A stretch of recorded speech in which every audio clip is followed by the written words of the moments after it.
জাহান্নামের ভয়াবহতার লোমহর্ষক বর্ণনা। জাহান্নামের ভয়াবহ আযাবের মধ্যে অন্যতম একটি আযাব হল অত্যন্ত গরম বাতাস। জাহান্নামের আগুনের তীব্র তাপদাহ ও উষ্ণতা এত প্রখর ও যন্ত্রণাদায়ক হবে যা কল্পনাতীত। সেখানে রয়েছে আগুন হতে প্রস্তুতকৃত পোশাক, বিছানা, ছায়া, ভারী বেড়ি এবং আগুনের জিঞ্জির, আগুনে উত্তপ্ত প্রজ্বলিত ভারী লোহা ও গুর্জ, আগুনে উত্তপ্ত করা আসন। সুতরাং যা সৃষ্টি লেলিহান অগ্নিশিখা হবে তার ভেতরের বায়ুর ধ্বংসলীলা কত ভয়ঙ্কর হতে পারে তা ভাষায় প্রকাশ করা যায় না। জাহান্নামের আরেকটি আযাব হলো এর পানীয়।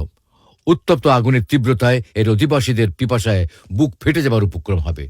তৃষ্ণার্ত পাপীরা পানির জন্য হাহাকার করবে, বুক ফাটা আর্তনাদ করবে এক ফোঁটা পানির জন্য। সেদিন তাদের গগন বিদারী চিৎকার শোনার কেউ থাকবে না। এমন কঠিন মুহূর্তে তাদেরকে দেয়া হবে রক্ত, পুঁজ মিশ্রিত দুর্গন্ধযুক্ত উত্তপ্ত পানি। প্রচণ্ড পিপাসায় তারা উক্ত পানীয় পান করবে, কিন্তু তা তাদের তৃষ্ণা মেটাবে না।